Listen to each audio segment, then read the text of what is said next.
अस्सलाम वालेकुम जी, मैं गुलाम रसूल भट्टी हूँ और आप मेरा YouTube चैनल देख रहे हैं। नाज़िर काम, 3 बड़ी खबरें इस व्लॉग के अंदर आपके साथ शेयर करनी है। नंबर 1, नाज़िर काम, दलेर और जो आज़ाद 4 जजेस हैं उन्होंने चीफ जस्टिस को धो डाला है, यूँ कह लें कि मुंह काला करके रख दिया है। ये आज की बहुत बड़ी डेवलपमेंट है जो मैंने आपके सामने रखनी है। और नंबर 2, नाज़िर काम, पीटीआई वालों ने क्या मास्टर स्ट्रोक खेला है जिससे इस्लामाबाद वालों के कानों से जो है वो धुआं निकल गया है। और नंबर 3, नाज़िर खान, बिलावल भुट्टो ने जो है वो आलमी सतह के ऊपर पाकिस्तान की नाक कटवा दी है। आलमी सतह के ऊपर खुद भी जलील और रुसवा हुआ है और पाकिस्तान को भी जलील और रुसवा करवा करके रख दिया है। ये 3 खबरें आपके सामने इस व्लॉग के अंदर रखते हैं, लेकिन तफसीलात में जाने से पहले वही हमेशा की तरह जो नए आने वाले दोस्त हैं उनसे यही दरख्वास्त है कि चैनल को सब्सक्राइब ज़रूर कर लीजिएगा और बेल के आइकन को भी प्रेस कर लीजिएगा ताकि हर नई आने वाली वीडियो का नोटिफिकेशन आपको मिल सके। और वीडियो को लाइक ज़रूर कर दीजिएगा। नाज़िर काम, सबसे पहली खबर जो है वो बिलावल भुट्टो वाली ले लें, फिर आगे चलते हैं। आलमी सतह के ऊपर नाज़िर काम नाक कटवा दी बिलावल भुट्टो जरदारी साहब ने। और आज जैसे तूर ने भी रिपोर्ट किया कि एक जानिब जो है वो चीन के सदर की जो है वो तकरीब थी जहां बिलावल भुट्टो ने जाना था, लेकिन उसको उन्होंने मिस करके जो है वो डोनाल्ड ट्रंप की तकरीब में जाना ज़्यादा ज़रूरी समझा। और ये एक तकरीब थी, कोई फंड रेजिंग की तकरीब थी जिसके अंदर जो है वो डोनाल्ड ट्रंप ने शिरकत करनी थी। आलमी सतह के ऊपर कोई वर्ल्ड प्रेयर्स के नाम से जो है ये एक ऑर्गेनाइजेशन है जिसने ये तकरीब का अरेंज किया था। तो बिलावल भुट्टो साहब वहाँ पे प्राइवेट दौरे के ऊपर, सरकारी दौरे के ऊपर नहीं थे, ज़्यादती हैसियत के अंदर वहाँ पे गए थे। और एक तस्वीर जो है वो वायरल हो रही है जिसके अंदर आपको पता है कि वो स्टेज के ऊपर पीछे एलईडी लगी हुई होती है जिसके ऊपर पीछे वीडियोस चल रही होती हैं या तस्वीर लगी हुई होती है। तो वहाँ पर बिलावल भुट्टो जरदारी जो है वो खुद से ही एक सेल्फी बना रहे हैं और वो डोनाल्ड ट्रंप के साथ। और फिर जो है वो यानी कि डाइस बोर्ड के ऊपर या डाइस के ऊपर जो है वो ट्रंप नहीं खड़े बल्कि वो एलईडी के ऊपर कोई तस्वीर और वीडियो चल रही है जिसके ऊपर बिलावल भुट्टो जो है वो तस्वीर बना रहे हैं। आप अंदाज़ा लगाएं मैं क्यों कह रहा हूँ कि पाकिस्तान की नाक कटवा दी है, क्योंकि ये पाकिस्तान को जो है वो रिप्रेजेंट करते हैं, पाकिस्तान का फेस है, पाकिस्तान का चेहरा है, जैसे भी लोग हैं। यानी कि इस वक्त ऊपर वाली सतह के ऊपर जो है वो डेफिनेटली यही बैठे हुए और यही पाकिस्तान का फेस है।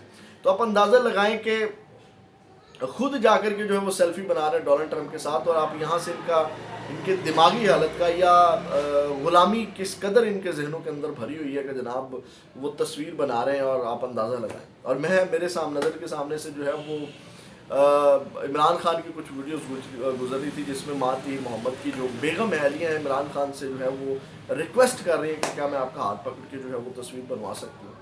और आप अंदाज़ा लगाएं ये फ़र्क है इनके ग़ुलाम जहनों में और इमरान खान के आज़ाद जहनों के अंदर। तो मैं तो समझता हूँ ये पाकिस्तान की नाक कटवा दी क्योंकि ये उसको रिप्रेजेंट करते हैं। अब नाज़िर काम, जो दूसरी बड़ी खबर है वो ये है कि 4 आज़ाद जजेस ने एक बार फिर चीफ जस्टिस याहिया अफरीदी साहब को एक लेटर लिख दिया, ख़त लिख दिया। और लेटर लिखते हैं जिससे जो है वो रोज़ जब भी लेटर आता है, आपको पता है ये ऑलमोस्ट तीसरी चौथी बार ये लेटर आ चुका है, तो चीफ जस्टिस साहब को ये मज़ीद नंगा कर देते हैं। अब इसके अंदर जो आज वाला ख़त है नाज़िर काम, उसके अंदर ठीक ठाक इन 4 आज़ाद और दलेर जजेस ने धो कर के रखा है। अब जब ये ख़त लिखा गया है जनाब 4 जजेस justice Mansoor Ali Shah, justice Munib Akhtar, justice Ayesha Malik और जस्टिस अतर मिनिल्ला ने जो है ये ख़त तहरीर किया है। और ये ख़त बड़ा मज़ेदार है, आपने एंड तक, मैं इसकी पूरा ख़त आपके सामने पढ़ता हूँ। आपने जो है वो इसके अंदर बड़े अहम पॉइंट्स हैं, बड़ी अहम चीज़ें जो हैं वो इसके अंदर उनको चीफ जस्टिस साहब को मुखातिब कर करके लिखी गई हैं। ज़रा सुने, ख़त का आगाज़ करते हैं। नाज़िर काम, सबसे पहला जो मुतालबा उन्होंने किया है 4 जजेस ने उस ख़त के अंदर वो ये है कि 10 फरवरी के जुडिशल कमीशन के इजलास को मौखर करने की दरख्वास्त की गई है। ख़त में कहा गया है कि 26वीं यानी तरमीम के तहत कायम जुडिशल कमीशन का इजलास 10 फरवरी को शेड्यूल है। लाहौर हाई कोर्ट में एक जज 15वें नंबर पर था। इस्लामाबाद तबादले के बाद सुप्रीम कोर्ट के लिए अहल कैसे हो गया? यानी कि ये उन्होंने एक बड़ा सवाल उठाया है कि एक लाहौर हाई कोर्ट से जो एक जज है वो 15वें नंबर पे था और वो इस्लामाबाद हाई कोर्ट जो इस्लामाबाद तबादले के बाद जो है वो सुप्रीम कोर्ट के लिए कैसे अहल हो गया। फिर उन्होंने मजीद लिखा कि आइनी तौर पर मशकूक तबादले के बाद एक जज कैसे सुप्रीम कोर्ट के लिए अहल हो सकता है, ये उन्होंने सवाल उठाया। फिर कानून में उन्होंने लिखा है कि वाज़ेह है कि जो बराह रास्त नहीं किया जा सकता वो बिल वास्ता भी नहीं किया जा सकता। यानी कि जिस तरह ये वहाँ पे चीफ जस्टिस लाना चाह रहे हैं और वो जो बराह रास्त नहीं हो सकता उसको बिल वास्ता करके जो चीज़ें करना चाह रहे हैं।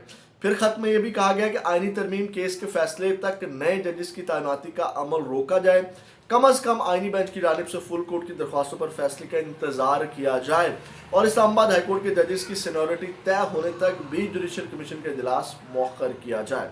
जजेस खत के मतन के मुताबिक 26वीं तरमीम केस में आईनी बेंच फुल कोर्ट का कह सकता है। नए जजेस आए तो फुल कोर्ट कौन सी होगी, ये तनाज़ा बनेगा। इस्लामाबाद हाई कोर्ट में 3 जजेस ट्रांसफ़र हुए। आइन के मुताबिक नए जजेस का इस्लामाबाद हाई कोर्ट में दोबारा हलफ लाजिम था।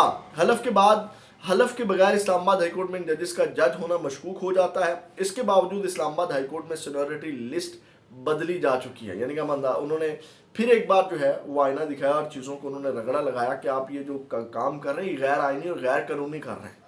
ये वाज़े तौर पर कि जो भी करवा रहा है फ्रंट फेस पे या बैकअप पे जो लोग भी हैं, ये ख़त उन तमाम लोगों के लिए मैं समझता हूँ है, ये सिर्फ चीफ जस्टिस के नाम नहीं है।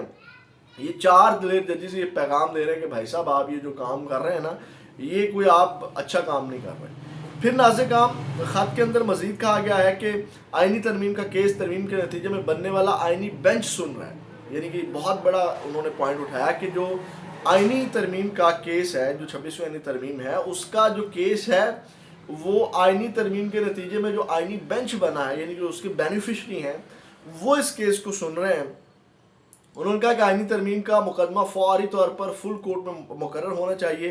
पहले भी आइनी तरमीम का केस फुल कोर्ट में मुकर्रर करने का मुतालबा किया गया था और आइनी बेंच में भी केस काफ़ी तख़ीर से मुकर्रर किया गया और आइनी तरमीम केस की आइंदा समात से कबल ही नए जजेस की तैनाती के लिए जल्दबाजी में इजलास बुलाया गया। ख़त में कहा गया कि आइनी तरमीम केस ज़ेर समात है। तरमीम से फ़ायदा उठाने वाले जजेस के आने से अवामी एतमाद मुतासिर होगा। आइनी बेंच अगर फुल कोर्ट की दरख्वास्त मंजूर करता है तो फुल कोर्ट तश्कील कौन देगा? अगर फुल कोर्ट बनती है तो क्या इसमें तरमीम के तहत आने वाले जजेस शामिल होंगे? अगर नए जजेस शामिल ना हुए तो फिर सवाल उठेगा तश्कील करदा बेंच फुल कोर्ट नहीं। अगर मौजूदा आइनी बेंच ही ने केस सुनना है तो इससे पहले भी अवामी एतमाद मुतज़लज़ल है। यानी उन्होंने कहा कि इस बार जो चीज़ें भी कर रहे हैं आप लोग, वो जनाब इस वक्त ठीक नहीं है। आइनी लिहाज से, एतमाद के लिहाज से ये गला घोंटा जा रहा है इस वक्त। अदलिया का कह लें कि जनाजा जो है वो ये पढ़ दिया गया है। जजेस ख़त के मतन में मज़ीद ये कहा गया है कि आवाम को मौजूदा हालात में कोर्ट पैकिंग का तासुर मिल रहा है, जानना चाहते हैं किसके एजेंडे और मुफाद के लिए अदालत की तजलील की जा रही है, जानना चाहते हैं अदालत को सूरत हाल में क्यों डाला जा रहा है। ये बहुत बड़े इस बार ये सवालात किए गए हैं चीफ जस्टिस साहब से कि किसके कहने के ऊपर जो है वो किसके एजेंडे और मुफाद के लिए अदालत की तजलील की जा रही है और जानना चाहते हैं अदालत को सूरत हाल में क्यों डाला जा रहा है। ख़त में कहा गया कि आइन के मुताबिक जजेस का तबादला आर्जी तौर पर हो सकता है, मुस्तकिल नहीं। जजेस का तबादला मुकर्ररा वक़्त के लिए ही हो सकता है, गैर मुअय्यना मुद्दत के लिए नहीं। मुद्दत मुकर्रर ना होने का मतलब है कि तबादले का हुक्म किसी भी वक्त वापस लिया जा सकता है। तबादला इसी सूरत मुमकिन है जब हाई कोर्ट में जजेस की तादाद पूरी हो और तबादले के बाद जो है वो आइनी तौर पर जजेस हलफ लेने की भी पाबंद है। यानी कि जो लाहौर हाई कोर्ट से जज गया, यहाँ पे कितने जजेस कम हैं लेकिन तबादला कर दिया गया, यानी कि जब तक तादाद मुकम्मल नहीं है तबादला ही नहीं हो सकता। यहाँ से आप अंदाज़ा लगा सकते हैं ये 4 दिलेर जजेस वाज़ेह तौर पर इनका ये ख़त चीख कर कह रहा है कि किस तरह अदलिया के साथ खिलवाड़ किया जा रहा है, अदलिया के साथ खेला जा रहा है और वो खुद भी सवालात उठा रहे हैं कि किसके एजेंडे और मुफाद के लिए तमाम काम हो रहे हैं, ज़रा जवाब दें। आत्मा रोल के रख दी इन 4 जजेस ने। फिर उन्होंने लिखा कि chief justice Islamabad high court ने आइनी निकात बलाए ताक रखते हुए अस्कूत सीनियरिटी का तयन कर लिया है। लाहौर हाई कोर्ट का सीनियरिटी में 15वें नंबर का जज इस्लामाबाद में सीनियर तरीन जज बना दिया गया है।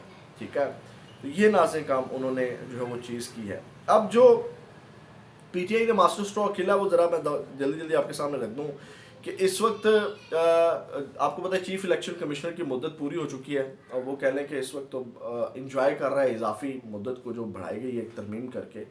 अब नाज़-ए-काम चीफ इलेक्शन कमिश्नर के लिए जो है वो हुकूमत और अपोजिशन की जानिब से साबिक जजेस और ब्यूरोक्रेट्स के नामों के ऊपर गौर शुरू हो गया है।